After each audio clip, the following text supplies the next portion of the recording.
Welcome to Indiana Football Weekly on the Grueling Truth Sports Network. Indiana Football Weekly is brought to you by BetNow.eu. Make sure you go to BetNow.eu, use the promo code TRUTH100 to get a 100% cash back bonus on your first deposit up to $500. I am your co-host for Indiana Football Weekly, Mike Goodpaster. Right now I'd like to welcome in my co-host and our resident Indiana beat writer, Cole Hanna. How you doing, Cole? Doing pretty good, Mike. Doing pretty good. Finally got a nice win to recap, so can't complain. I don't know how nice it is. It's Rutgers. But Indiana football returned from its bye on Saturday and made sure they put the clamps down on Rutgers early and often. It was not only a big win for the Hoosiers, but it was also homecoming and the first time Indiana celebrated a homecoming win since 2010. Who does the scheduling on homecoming? Because it seems like they should always schedule that in the first 3 games of the year and play a team like Rutgers or Eastern Illinois. Who dropped the ball there? I don't know. I'm assuming that's coming from the Big Ten and how they're scheduling all that, but it's nice that they finally got a homecoming win. First one, like you said, since 2010. That's a long time. I know I've sat through a lot of blowouts in homecoming the last few years, so to finally get on the right side of a homecoming game is good to see. But not a great crowd, really. I'm sure they probably got used to just being blown out in homecoming, but it was not a great homecoming crowd. Well, playing Rutgers probably doesn't help it. Maybe they were trying to go for the big crowd and not worried about the win on the previous homecomings. Yeah, very well could have been. All right, so let's look at the game. Rutgers is terrible. I've never seen a stat line like this for a quarterback, but Johnny Langan was 5 for 13 for a yard. 1 yard. Yeah, I believe the Indiana coaching staff actually, figured out the math, and Rutgers averaged about 3 inches per pass, which is not bad. That's gaining positive yardage. They're gaining positive yards each play. It's a sign of a good offensive football team. But no, it's like you said, Rutgers is not a good offensive team. They're not a good defensive team. They're just not a good team, and they've struggled. That water boy I heard is really good, though. He keeps the team hydrated, that's for sure. that's their highlights of their coaching staff, really. But, they're just such a bad team. And I'm going to give credit to Indiana. I don't care who you play. To hold a team to 1 passing yard, I think, is pretty impressive that, Rutgers is really not able to get over that all game long. Now, Langan looked rattled all game long. They didn't have that much of a running game to help take pressure off the guy. So, it was a tough way for him to play. And the Indiana defense looked really good. They were getting pressure on the quarterback. They made some wholesale changes in the secondary for Indiana. Tewan Mullen and Jalen Williams were both, starting to corner this game, replacing Raheem Lane and Andre Brown at those spots. And, it was just overall a very good game for the Indiana defense. I think they played well in pretty much every conceivable way you would hope they can play well. And hopefully they can kind of bottle that and carry it forward against Maryland. Again, it's Rutgers on offense that kind of limits. It's almost similar to a team like Connecticut we were talking about, where the Indiana defense played well, but that's just it's such a bad team you can't take a lot away from that. And the following week, Indiana really struggled with Michigan State. So how much we can take away from this game, I don't know, but the defense definitely played really, really well. Hopefully they can carry that forward into next week against Maryland. Yeah, and the thing here is Michael Penix had another good game, 282 yards, 3 touchdowns, did throw an interception. But the thing that sticks out to me is Stevie Scott, 12 carries, 164 yards, 13 yards a carry.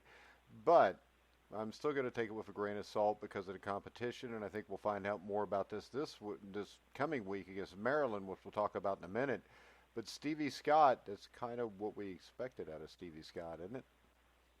Yeah, no, it's been unfortunately, it's pretty much been his first breakout game of this season. And, when you look at what he did freshman year, I think a lot of people had really, really big expectations for Stevie Scott and what he was going to be able to do this season. He really hasn't lived up for it. I mean, this is a guy that ran for nearly 1,200 yards last season as a true freshman. So you were kind of hoping that he could give them a similar level of production. But before this game, he had been really, really quiet. So it's good to see him get a breakout game. Like you said, it's against Rutgers. So running the ball in this football team is not going to be impressive. That's, if Indiana wants to be playing in the postseason, you need to be able to run the ball in teams like Rutgers. That's an expectation, not something you're happy they're able to accomplish. But it's definitely good that they got Stevie Scott going. I think Michael Penix has a unique arm talent with him. He's got a great arm, can make all the throws, and Indiana has a very effective group of wide receivers. So they're going to bring a pretty solid passing game in, game out. The rushing game for Indiana's offense is going to be the question mark. If Stevie Scott gets going, this is going to be a really, really tough offense to stop.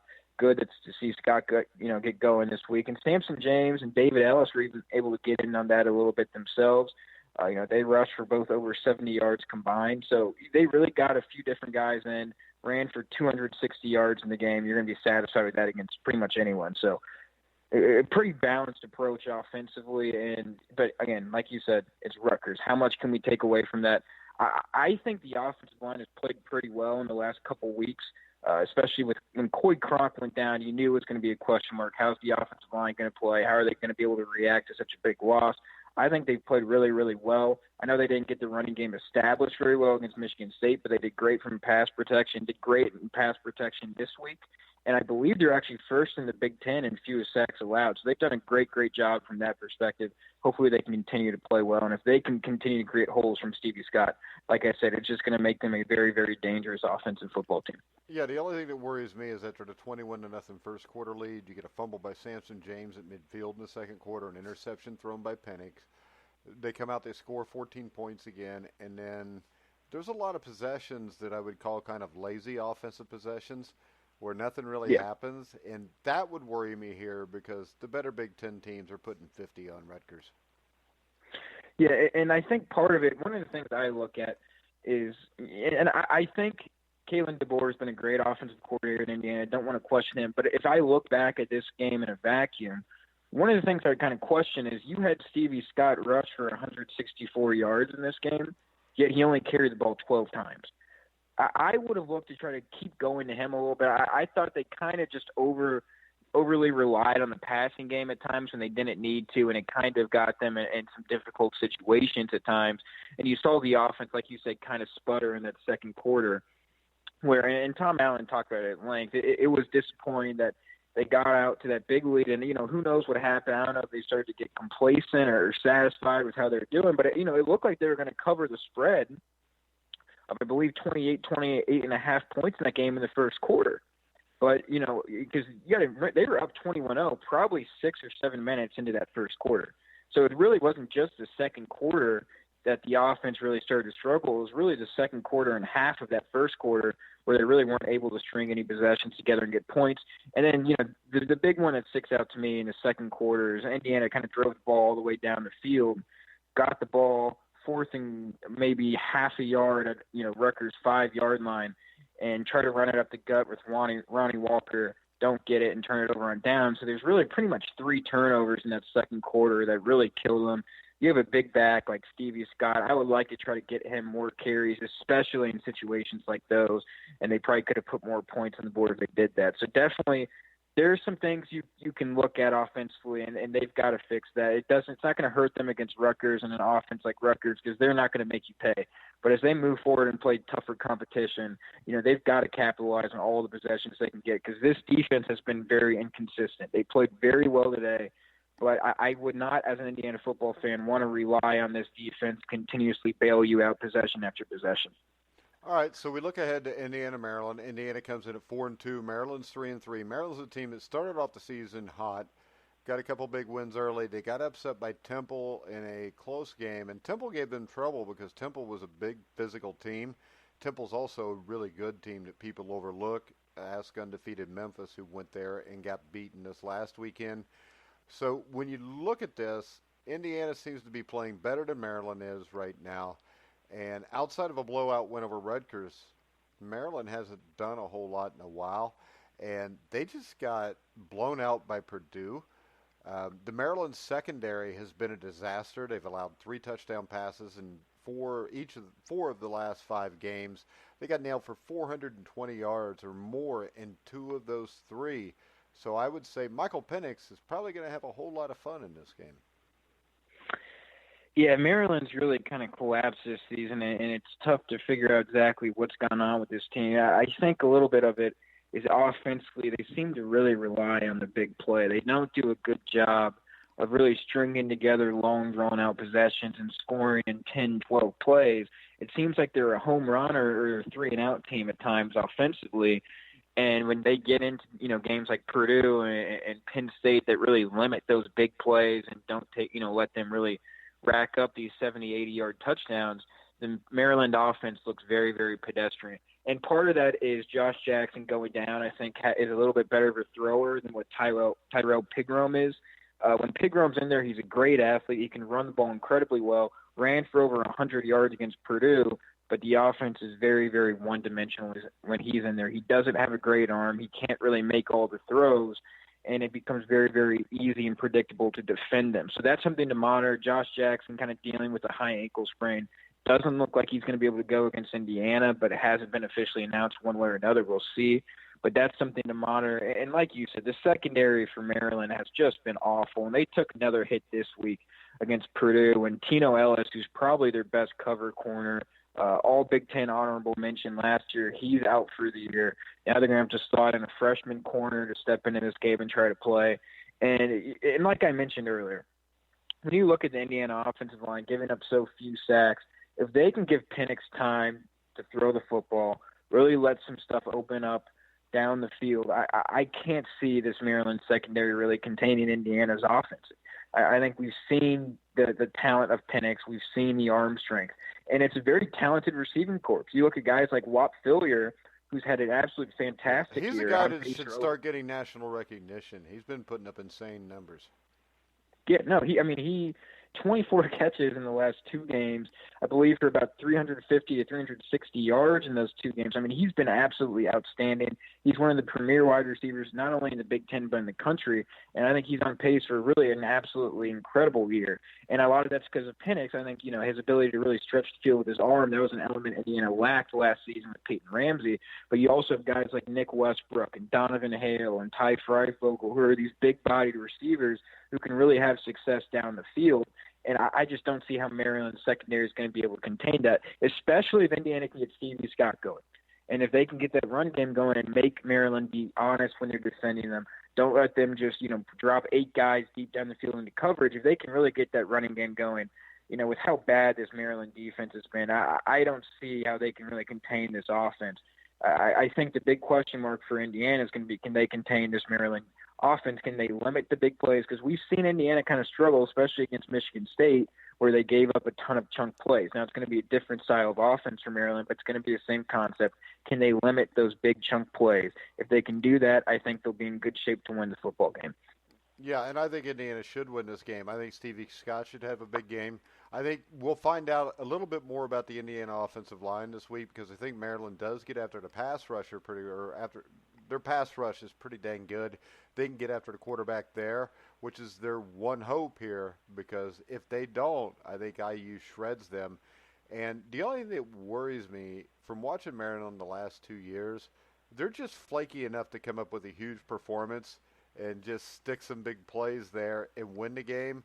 But if we're giving a prediction at the end of the show, which we are, I think Indiana should win this game 38-20.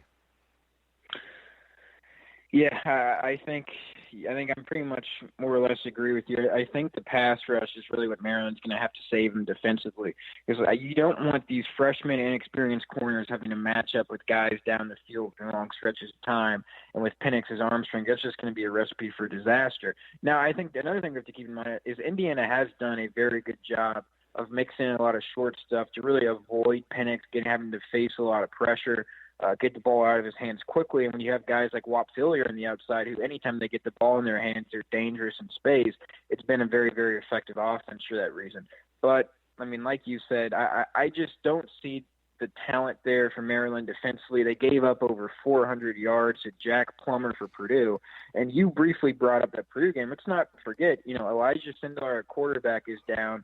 Rondale Moore, who is by far Purdue's most explosive offensive player, Purdue's is also just not very good this year. That's the big thing.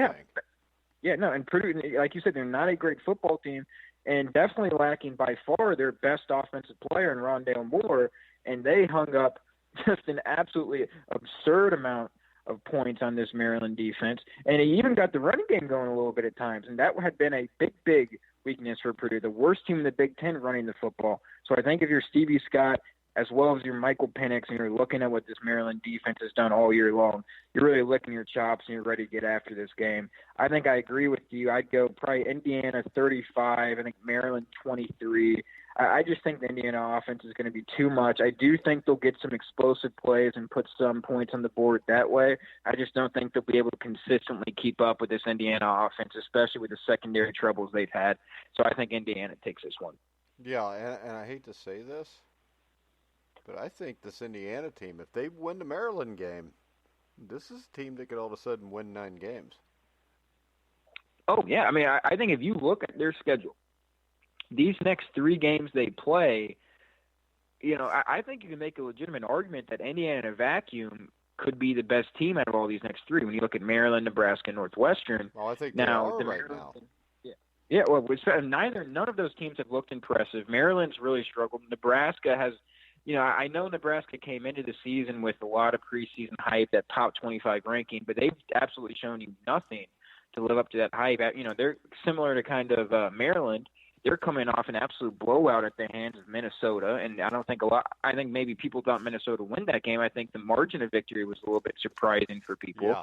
So, these next, and Northwestern as well, all of these teams are kind of trending downward. I think Northwestern has a good coach. I want to think they'll figure it out, but with the quarterback issues they've had, I don't know how much the coach can really do there.